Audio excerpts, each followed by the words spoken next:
শুনি যেন তার চরণের ধ্বনি, শুনি যেন তার চরণের ধ্বনি।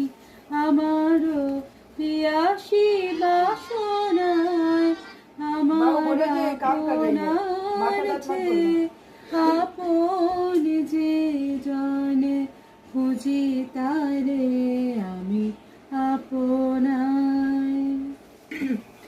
আমার